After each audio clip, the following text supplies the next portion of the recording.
Hi hello friends, welcome to my channel. तो आज हम संज्ञा और संज्ञा के कुछ भेद देखेंगे। पहले हम संज्ञा की परिभाषा देखेंगे। तो चलिए दोस्तों शुरू करते हैं। संज्ञा किसी प्राणी, वस्तु, स्थान और भाव के नाम का बोध कराने वाले शब्द संज्ञा कहलाते हैं। जैसे राम, मोहन, ताजमहल, हिमालय, लड़का, खुशी आदि। झूला, नाव वस्तुओं के नाम है। माता पिता, बच्चे व्यक्तियों के नाम है। मेला, शहर, स्थानों के नाम है। बुढ़ापा, आनंद, भावों के नाम है। चलिए दोस्तों अब हम संज्ञा के भेद देखेंगे। दोस्तों आपको पता है संज्ञा के कितने भेद होते हैं? संज्ञा के 3 भेद होते हैं। पहला व्यक्तिवाचक संज्ञा, दूसरा भाववाचक संज्ञा, तीसरा जातिवाचक संज्ञा। दोस्तों जातिवाचक संज्ञा के 2 रूप होते हैं। पहला द्रव्यवाचक संज्ञा, दूसरा समूहवाचक या समुदायवाचक संज्ञा। तो दोस्तों अब हम संज्ञा के भेद देखेंगे परिभाषा और उदाहरण के साथ। तो चलिए दोस्तों शुरू करते हैं। पहले हम देखेंगे व्यक्तिवाचक संज्ञा, परिभाषा और उदाहरण के साथ। जो शब्द केवल एक व्यक्ति, वस्तु या स्थान का बोध कराते हैं उन शब्दों को व्यक्तिवाचक संज्ञा कहते हैं। दोस्तों जिस संज्ञा शब्द से किसी विशेष व्यक्ति, स्थान या वस्तु का बोध हो उसे व्यक्तिवाचक संज्ञा कहते हैं। उदाहरण गंगा, कोलकाता, मदर टेरेसा आदि। ये सभी एक विशेष नदी, विशेष शहर तथा विशेष महिला के लिए प्रयोग किए गए हैं। जैसे भारत, चीन, किताब, साइकिल, सुरेश, रमेश, महात्मा गांधी आदि। व्यक्तिवाचक संज्ञा के कुछ उदाहरण: रमेश बाहर खेल रहा है। महेंद्र सिंह धोनी क्रिकेट खेलते हैं। मैं भारत में रहता हूँ। महाभारत एक महान ग्रंथ है। अमिताभ बच्चन कलाकार है। दोस्तों ऊपर दिए गए वाक्यों में रमेश, महेंद्र सिंह धोनी, भारत, महाभारत व अमिताभ बच्चन संज्ञा शब्द कहलाएंगे क्योंकि ये शब्द किसी विशेष व्यक्ति, वस्तु या स्थान का बोध कराते हैं।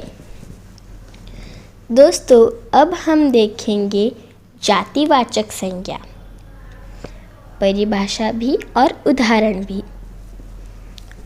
जो शब्द किसी व्यक्ति, वस्तु या स्थान की संपूर्ण जाति का बोध कराते हैं उन शब्दों को जातिवाचक संज्ञा कहते हैं।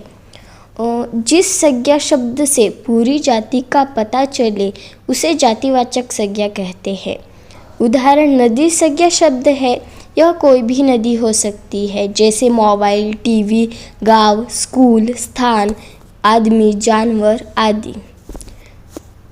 जातिवाचक संज्ञा के अन्य उदाहरण: स्कूल में बच्चे पढ़ते हैं। बिल्ली चूहे खाती है। पेड़ों पर पक्षी बैठे हैं।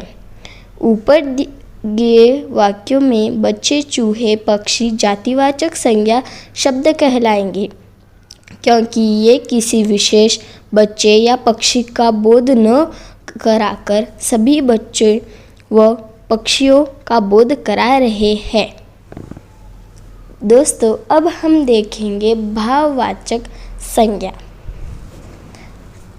परिभाषा और उदाहरण के साथ। तो चलिए शुरू करें। जो शब्द किसी चीज़ या पदार्थ की अवस्था, दशा या भाव का बोध कराते हैं उन शब्दों को भाववाचक संज्ञा कहते हैं। दोस्तों जो संज्ञा शब्द मन के भाव, किसी वस्तु, व्यक्ति, स्थान के गुण, दोष तथा अवस्था के बारे में बताते हैं उन्हें भाववाचक संज्ञा कहते हैं। जैसे बचपन, बुढ़ापा, मोटापा, मिठास, ऊंचाई, हंसी, दया आदि।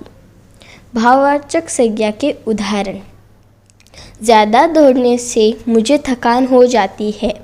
लगातार परिश्रम करने से सफलता मिलेगी।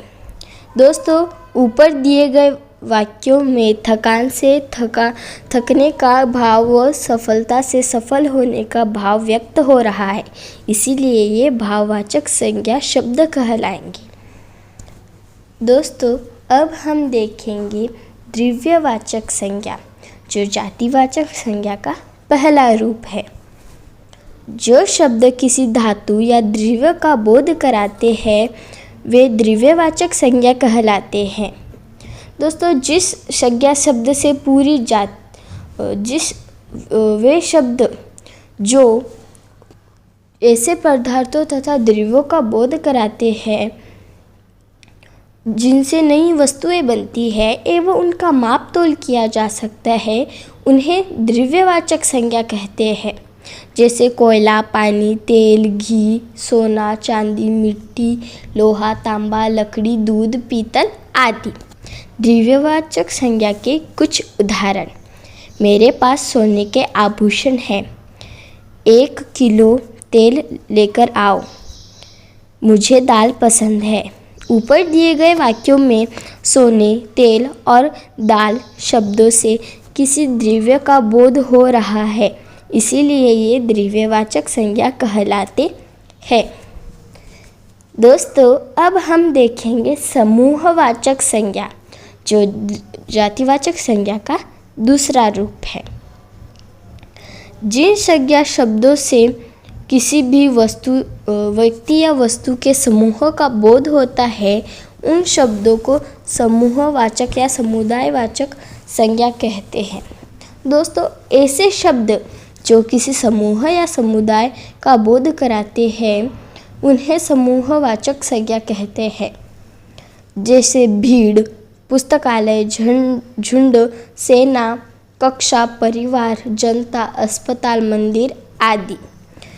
समुदायवाचक संज्ञा के कुछ उदाहरण। भारतीय सेना दुनिया की सबसे बड़ी सेना है। कल बस स्टैंड पर भीड़ जमा हो गई। मेरे परिवार में 4 सदस्य हैं। दोस्तों, ऊपर दिए गए वाक्यों में सेना, भीड़ व परिवार एक समूह का बोध करा रहे हैं। ये समुदायवाचक संज्ञा कहलाएंगी। दोस्तों, तो यहीं पे हमने आज संज्ञा और संज्ञा के कुछ भेद देखे हैं। Friends, I hope you understand. Please like, share and subscribe for incoming awesome videos. Thank you.